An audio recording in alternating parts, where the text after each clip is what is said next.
j'espère que vous allez tous bien. Donc on se retrouve dans une nouvelle vidéo avec 4 romans asiatiques majoritairement écrits en anglais que j'ai lus durant mon séjour de 3 mois en Corée du Sud. Ça fait donc 3 mois que je n'ai pas filmé de vidéo, c'est la première vidéo que je filme depuis tout début septembre. On est actuellement le 10 décembre donc ça fait assez bizarre. Mais voilà, je suis du coup de retour en France. Malheureusement, heureusement, je ne sais pas. Du coup, j'avais très envie de vous partager les petites lectures que j'ai faites en Corée, majoritairement feel good, healing. C'était pas des histoires incroyables, très honnêtement, il n'y avait pas un fond profond, etc. Mais c'est ce qu'il me fallait pour ce séjour où j'avais vraiment besoin de me retrouver, de déconnecter, de retrouver cette safe place qu'est la Corée du Sud. Je voulais du coup des lectures sympas et pas des récits hard et tout. Donc on commence cette vidéo du coup avec 4 des romans que j'ai lus. Il y aura une seconde vidéo avec les autres romans type thriller plus Babel de Rebecca F. Kwong qui est un petit peu un truc entre deux qu'il fallait que je mette dans une vidéo, donc il sera dans ma prochaine vidéo. Du coup pour cette vidéo là on se retrouve avec 4 titres et en fait ce sont 4 titres coréens. Voilà, je croyais qu'il y avait un japonais mais non, ce sera dans une vidéo suivante. Du coup il y en a, oui c'est ça, 3 en anglais et 1 en français. Les 3 en anglais ce sont ceux-là. Donc on a Hakuda Photo Studio de Yateon qui vient de paraître en français au mois de novembre je crois. Il y a To the Moon de Jang Ryo-jin qui n'a pas encore été traduit et j'ai pu discuter avec l'autrice, je vous le redirai tout à l'heure, mais il n'est pas encore en cours de traduction, donc je ne sais pas quand est-ce qu'il paraîtra en français, mais il est vraiment cool. Et Break Room de Imie, l'autrice de, comment on appelle ça en français, Return to the... Le Grand Magasin des Rêves, qui est en 2 tomes. Celui-ci bien moins bien que le Grand Magasin des Rêves, un petit peu, pas un flop mais limite. Et le seul en français qui est paru chez Nami au mois d'août, c'est le magasin Il y a 2 lettres de Séoul de Baek Sung-yeon. Il a un peu pris la foudre, regardez, il manque une lettre, j'ai trop la haine. Bref, donc celui-ci c'est le premier que j'ai lu, donc on va commencer justement par celui-là. Donc celui-ci je l'avais gentiment reçu de la part de Il y a l'éditeur quand je travaillais encore en librairie, ce n'est plus le cas. Et du coup dans ce très joli roman-ci qui se passe à Séoul, que j'avais du coup forcément envie de prendre avec moi à Séoul, on suit Hyo-young qui adorait en fait écrire des lettres, qui travaillait dans le cinéma et qui a arrêté son travail pour aider un ami dans sa boutique très particulière qui en fait est une boutique de papeterie mais qui permet également à des inconnus d'échanger des correspondances épistolaires entre eux sans qu'ils se connaissent. Ils se racontent un petit peu leur vie et c'est pour ça que ça s'appelle le magasin Il y a 2 lettres de Séoul. Ce roman-ci se passe dans le quartier de Yeonhidong. Alors c'est situé dans la partie nord-ouest de Séoul, c'est au nord du quartier très touristique de Hongdae. Et c'est très marrant parce que Yeonhidong c'est un quartier que j'aime beaucoup, situé au nord de Yeonnam-dong pour un petit peu la géographie séoulite. Et c'est à côté du quartier où je vivais lorsque j'étais en visa vacances-travail en Corée. Donc il y avait cet affect là forcément. Et j'ai trouvé le bâtiment parce qu'il y a une vraie adresse où il y a ce magasin fictif, il y a 2 lettres. Et je suis allée devant parce que c'était à 3 minutes à pied du café où j'avais rendez-vous avec une amie juste après. Donc coïncidence de dingue. Et dans la vraie vie, comme dans le roman, il y a une boulangerie au premier étage. Et il y a vraiment une boulangerie. Bref, donc Hyo-young, elle apprend à vivre cette nouvelle vie, à travailler dans un commerce assez calme. Son patron, donc qui est un ami, lui fait vraiment confiance. Il a 2 enfants à élever, du coup il n'est pas vraiment là. Hyo-young doit également gérer le fait que sa sœur est partie du jour au lendemain et de laquelle elle n'a plus aucune nouvelle, ce qui est quand même difficile pour elle à accepter. Ça la rend triste quoi. Et tout au long du roman, on a des personnages un petit peu haut en couleur qui apparaissent. Et dont on apprend un petit peu les vies et qui participent à ces fameuses correspondances épistolaires. Par exemple, on a une jeune employée à la poste, on a un dessinateur de manhwa, donc ce sont les espèces de... Enfin, il fait plutôt des webtoons qui ont remporté pas mal de succès et là il est un petit peu en zone grise, il ne sait pas quoi faire. Il y a également un homme à la retraite, il y a une chanteuse célèbre. Bref, on va suivre également ces personnages-ci, ce qu'ils écrivent, à qui ils écrivent. Voilà, il y a lecture assez feel good, avec quand même des éléments un petit peu tristes parce qu'il va y avoir du coup Yo-Young qui perd son inspiration pour écrire et elle gère ce commerce qui permet d'écrire, il y a des lettres mais elle-même ne le fait pas, elle n'ose pas y lire celle que sa sœur lui a envoyée et on a un petit peu ce vide en elle et cette tristesse du fait que sa sœur est partie et qu'il a un petit peu rayé de sa vie, bien qu'elle lui ait écrit il y a des lettres mais Yo-Young ne veut pas y répondre. Bref, on a cette partie-là quand même du récit qui est assez triste. Mais c'est un beau roman, sympathique, que j'ai lu quand même en plusieurs semaines parce que du coup j'étais en vacances à Séoul donc j'avais pas trop le temps. Je vous avoue que la lecture c'était pas la première de mes préoccupations. Mais voilà, c'est un joli roman. C'est pas le meilleur roman coréen que j'ai lu très clairement, mais par contre ce que j'ai apprécié c'est du fait qu'il y ait des endroits que j'ai reconnus. Donc il y a cet affect là qui n'est quand même pas négligeable, mais voilà, j'ai bien aimé ce roman auquel je mettrais je pense 7,5 sur 10. Le roman suivant que je n'ai pas vraiment aimé c'est Break Room de Limier, en plus que j'ai payé une fortune pour l'épaisseur ou la non-épaisseur plutôt du roman. Il fait même pas 200 pages et je l'ai payé l'équivalent de 18 euros. Il faut savoir que en Corée c'est très bizarre, mais les romans coréens ou japonais qui sont traduits en anglais sont vendus bien plus cher qu'un roman par exemple américain qui est direct paru en anglais. Donc je pense qu'on paye également la traduction, donc c'est pas si bizarre, mais c'est trop cher pour ce que c'est quoi. Donc Imie, comme je vous le disais, c'est celle qui a écrit Le Grand Magasin des Rêves, sorti en français chez Piquier. Il y a 2 exemplaires, le second est sorti là en août.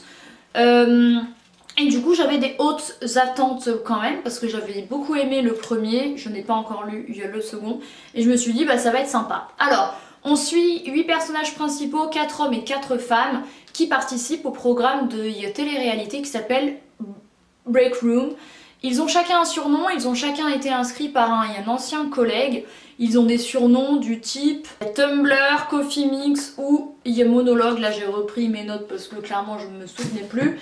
Et en fait il y a des défauts qu'ils ont, par exemple Coffee Mix, ils préparent un mauvais café, bref, voilà, et en fait il y a des scènes où ils sont en communauté dans une salle dans laquelle ils peuvent être et discuter entre eux, et il y a dans leur chambre en mode vraiment vie privée, donc voilà, et franchement je l'ai lu en beaucoup trop longtemps pour la longueur du roman. Je l'ai lu en au moins 3 semaines je pense. Du coup je vous avoue que j'ai décroché... Non, moins que ça. Mais bref, du coup j'ai décroché assez vite, j'ai eu du mal à suivre le roman. Je pense que je l'ai pas lu à la bonne période. J'étais pas concentrée. En plus, c'est écrit hyper gros. Je me rappelle que j'avais lu pas mal de pages dans un café et après je l'ai mis en pause parce que j'allais au Japon ou je ne sais plus. Bref, voilà, c'est pas un roman de fou. Mais ouais, c'est un petit peu en mode télé-réalité, savoir qui est le menteur, savoir qui est je ne sais plus qui. Non, en fait, je sais même plus vraiment de quoi ça parle, donc je vais arrêter d'en parler parce que ça devient ridicule. Et je lui mettrai 6,5 sur 10 max. Je ne sais pas s'il est paru en français. Il est sorti quand en anglais? La traduction anglaise 2025, cette année, donc il ne paraîtra pas avant 2026-2027 en français. Ne l'achetez pas en français, voilà, vous allez perdre 15-20 balles de votre porte-monnaie. Le roman suivant que j'ai beaucoup aimé, c'est To the Moon de Jang Ryujin, autrice coréenne que j'ai eu la chance de rencontrer. En fait, coïncidence de dingue, je vous l'avais raconté sur Instagram. N'hésitez pas à me suivre sur Instagram, c'est le même, il y a nom qu'ici.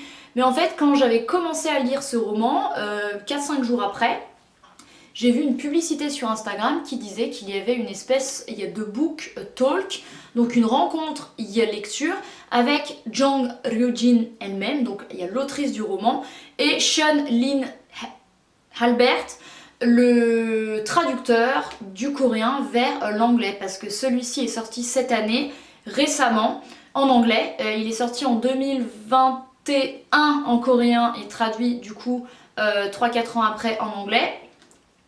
Et voilà, j'ai pu rencontrer les deux. C'était qu'en coréen forcément, le book talk était à Séoul. Il n'y avait pas du tout de traduction anglaise et il fallait vraiment que je me concentre. Parce que bon, j'ai un assez bon niveau, mais pour suivre une discussion entière d'1 heure, je vous avoue que... Voilà, j'ai eu les lignes principales. Il y a donc, je vous raconte un peu ce que l'auteur et le traducteur ont dit parce que ben, ça a un rapport avec le livre directement. Mais Jang Ryujin travaillait dans l'IT en fait avant d'être autrice à plein temps. Et elle racontait, elle se disait, qu'est-ce que ça ferait si j'avais 1 million de plus, il y a de won, il y a par mois. Actuellement 1 million de won c'est dans les 600 euros. Et du coup elle se demandait ça. Et c'est ce qui a fait qu'elle a écrit ce roman sur le monde de l'entreprise en Corée. Donc si vous souhaitez en savoir plus sur le monde de l'entreprise au pays du matin calme, je vous conseille ce roman. Elle voulait également une lecture joyeuse avec une happy ending. Je ne vais pas vous en dire plus, mais c'est ce qu'elle nous a dit, très clairement. Et elle a écrit ce roman pendant le Covid. Voilà, quoi d'autre, c'est tout. Alors... Dans ce roman, on a 3 personnages principaux, 3 femmes qui n'ont pas le même âge. Notre protagoniste principale, elle s'appelle Yadae. Yadae, elle a 28 ans, je crois. Elle travaille du coup dans une entreprise comme ses 2 autres collègues qui sont également les autres protagonistes. Une entreprise qui commercialise des gâteaux, voilà. Donc elle a une Onni, donc ça veut dire une collègue, une femme plus âgée qu'elle. Qui s'appelle Unsang et elle a une Yedongseng, donc une petite sœur mais une amie plus jeune, voilà, qui s'appelle Jisung. Et toutes les 3 elles se retrouvent très souvent le midi au Coffee Bean durant leur pause d'1 heure pour discuter. Coffee Bean c'est une enseigne de café coréenne comme Starbucks mais une version coréenne. Il y a d'ailleurs, vaut mieux aller au Coffee Bean qu'au Starbucks, bref. Et du coup, elles partagent vraiment sur leur vie. Unsang, elle faisait une espèce de commerce un petit peu illicite où elle revendait des produits du drugstore de ses parents au bureau, du dentifrice, des snacks, et elle se faisait une seconde paye comme ça. Jisung, c'est une jeune femme qui est en couple avec un Taïwanais à distance. Donc elle y va régulièrement, elle claque un petit peu toutes ses maigres économies, il y a là-dedans, et notre protagoniste Dae ne rêve juste que d'emménager dans un appartement où la cuisine et la chambre seront, il y a 2 pièces séparées. Et en fait, Unsang, donc la plus âgée des 3, il parle aux 2 plus jeunes, il y a des investissements qu'elle fait avec les bitcoins et notamment les Ethereum. Et Yadae, notre protagoniste, va être fortement inspiré par sa Onni pour faire la même chose qu'elle, investir et gagner un peu plus d'argent que le salaire qu'elle gagne. Donc c'est ce qui va se passer. Yadae va suivre les traces de Unsang qui réussit très bien et qui a des gains fictifs quand même assez importants. Ça va devenir une véritable obsession, j'insiste parce que c'est vrai. Après forcément je me mets à sa place et je pense que je serai à peu près pareil, à checker mes gains régulièrement comme je check Instagram 50 fois par jour. Voilà. C'est un roman qui se passe sur plusieurs mois et c'est véritablement le monde de l'entreprise en Corée, comment ce serait de gagner un peu plus d'argent, les conditions de vie en Corée quand on est jeune et quand on est moins jeune. C'est très intéressant, donc Yadae emménage dans un nouvel appartement, elle a ses gains fictifs qui augmentent. Il y a des fois, elle se fait des frayeurs seule, elle communique vraiment avec Unsang sur les investissements de l'Ethereum. Et les deux essayent de convaincre Jisung de les rejoindre. Sauf que Jisung ne veut pas entendre parler de ses investissements. Elle les supplie d'arrêter d'en parler, ça la saoule.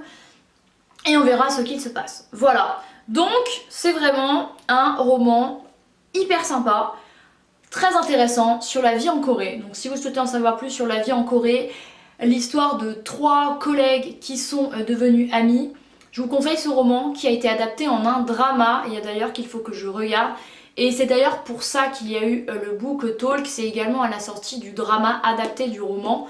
Donc un drama c'est une série coréenne, généralement en une seule saison, contrairement à Squid Game où il y a eu 3 saisons ou d'autres dramas qui ont eu beaucoup le vent en poupe, et du coup j'ai très hâte de regarder ce drama, voir si c'est fidèle, et regardez, ça c'est là, ça c'est la dédicace de Jang Ryujin qui m'a dit Alora, Yadal Dalhan, Yamaum, Yadama, Jang Ryujin. J'avais traduit Yadal, c'est la lune, Donc en gros la lune, bon je sais plus, j'avais traduit, je vous le mettrai là, je vais pas faire genre que je m'en souviens parce que c'est pas vrai. Et le traducteur il m'a mis là, franchement ils étaient trop mignons. Et donc il y a eu le book talk qui a duré 1 heure et à la fin il y avait une séance de dédicace et j'étais la première dans la file et je lui ai sorti mes meilleures phrases en coréen. Donc je lui ai dit que j'étais en vacances en Corée pendant 3 mois, que j'avais acheté son livre en anglais en Irlande et que j'étais de France, donc c'est assez drôle. Je lui ai demandé ensuite s'il allait être traduit en français, elle m'a dit qu'il n'y avait encore rien de sûr et elle m'a demandé si je pouvais le traduire pour rire et je lui ai dit bah si j'avais les capacités, oui je le ferais, ce serait trop bien. Trop bien, et je lui ai raconté la coïncidence comme quoi j'étais en train de lire son livre lorsque j'ai entendu parler du book talk, ce qui est quand même une sacrée coïncidence parce qu'il y a des milliers de livres qui existent et pile à ce moment-là je lisais le dit livre. Bref, voilà pour Il y a To the Moon de Jang Joo-jin. Le jour où il paraîtra en français, je vous le conseille vivement, ou si vous pouvez le lire en anglais, je vous le conseille vivement également. Je l'ai quand même payé 18 € en Irlande, je l'ai payé cher, mais en Corée je crois qu'il était moins cher, il était genre à l'équivalent de 14-15 €. Mais vraiment j'ai beaucoup aimé ce roman, je pense que je mettrais un facile, il y a 9 sur 10, je pense que c'est mon préféré des 4. Et le dernier c'est Akuda Photo Studio de R. Yateon. D'ailleurs c'est bizarre comme nom de famille, c'est pas très coréen. Bref, du coup il vient de paraître en France chez City en français. Voilà. Ensuite JB. Alors JB, lui c'est vraiment un roman feel good, limite à 100%. Bien qu'il y ait des moments assez tristes également. Ensuite JB qui est en vacances à Jeju. Jeju c'est l'île très connue qui appartient à la Corée, qui est dans le sud de la Corée du Sud, qui est une île vraiment très sympa. J'y suis allée 2 fois, je vous conseille vivement d'y aller au moins 3-4 jours si un jour vous allez à Jeju et de faire votre permis international et de louer une voiture, ne comptez pas sur le bus. Petit aparté, terminé. JB du coup elle est en vacances à Jeju pendant 1 mois je crois. Elle travaille dans un photo studio à Séoul où elle a eu un peu des problèmes et tout, elle a arrêté je crois. Elle crèche chez une amie à elle à Séoul jusqu'à ce que cette amie lui dise qu'elle s'est remise avec son mec et qu'il faut qu'elle quitte les lieux, donc très sympa. Il va s'avérer elle va perdre son portefeuille et son portable va se décharger, je ne sais pas quoi, elle va louper son avion et elle va rencontrer, il s'appelle le Sokyong qui tient un photo studio lui aussi à Jeju qui a un petit peu du mal à émerger, à fonctionner et JB en fait va avoir l'opportunité de travailler avec Sokyong.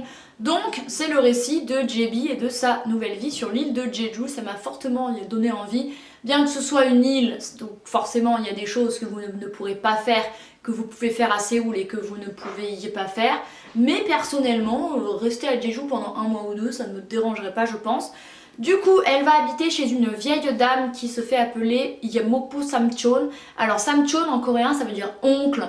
Du coup elle se demande un peu pourquoi elle appelle cette femme oncle, parce que c'est une femme et pas un homme. Et Mokpo c'est le nom d'une ville dans le sud-ouest de la Corée.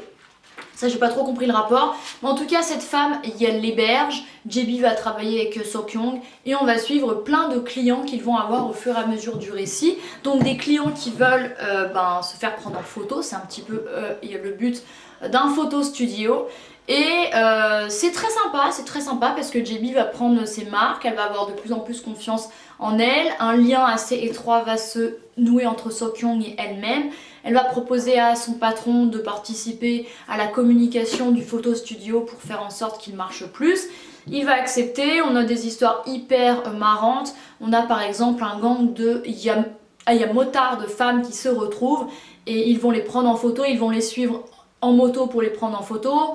JB va apprendre à nager parce qu'elle ne sait pas nager et ça sachez qu'en Corée du Sud c'est pas rare. Beaucoup de gens ne savent pas nager alors qu'ils vivent sur une espèce quand même de péninsule.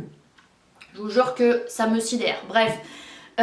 Ensuite il va y avoir un couple qui veut être pris en photo avec leur costume de mariée parce qu'ils vont se marier et elle pète un câble, ils s'engueulent, enfin bref c'est assez étrange, un petit peu boule pianée comme on dit en coréen, inconfortable.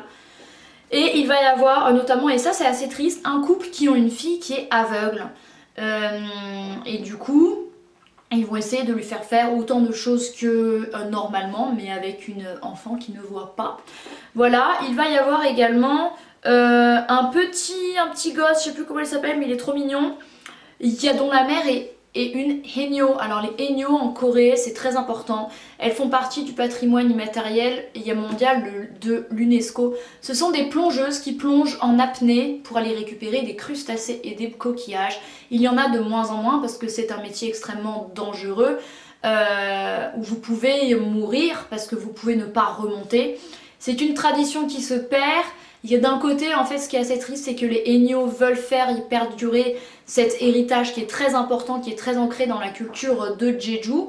Mais d'un côté, elles souhaitent que leur fille ait une vie différente parce que c'est dangereux. Voilà, et j'ai visité, il y a le musée de la haenyeo à Jeju et c'est très émouvant.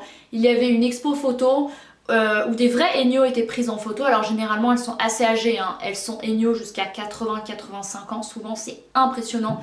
Énorme respect. Je vous conseille le drama Our Blues qui est sorti il y a 2022 sur le sujet entre autres. Petit aparté fermé, mais voilà, c'est assez triste et du coup entendre parler des haenyeo alors que je suis justement retournée à Jeju, que j'en ai vu en vrai, que j'ai vu cette expo photo de femmes véritablement haenyeo et dont certaines sont mortes. En fait, il y avait eu une espèce de petite fleur sur les photos ou celles qui ont été prises en photo, quelques mois, quelques années après, sont décédées. Donc c'est assez triste. Et du coup, on en apprend plus sur la culture des haenyeo, sur comment sont traités un petit peu les métropolitains, donc ceux qui vivent sur la terre de la Corée, et comment ils sont traités à Jeju, parce que ce ne sont pas des... il n'y a personne insulaire, et souvent elles sont un petit peu ségrégées, comme en Corse quoi, c'est pareil. Donc voilà, c'est un très beau roman que j'ai lu assez rapidement, si je puis dire, pour les lectures que j'ai faites en Corée, en 2 semaines, ce qui habituellement est très long pour moi comme rythme. Mais en vacances en Corée, ça va, c'était quand même assez rapide. Un roman que j'ai beaucoup aimé, le vocabulaire est assez facile, puis en plus il vient de paraître en français, mais en tout cas j'étais bien contente de l'acheter en anglais parce qu'il est bien moins cher qu'en français. Je l'ai payé l'équivalent de 12,50 €. Donc quand je vous disais qu'en fait les romans coréens traduits en anglais sont plus chers que les romans anglophones directement sortis en anglais, oui mais pas lui, allez chercher à comprendre. Allez chercher à comprendre, c'est le paradoxe de la Corée, c'est très, très bizarre. Mais en tout cas celui-ci je l'ai beaucoup aimé, il est profondément humain. On a les difficultés également de la vie de Jebi, de Seokyoung, des habitants qu'on va rencontrer. C'est pas que gay, c'est un petit peu un roman de vie, changer de vie et voir comment ça se passe, oser agir, oser faire.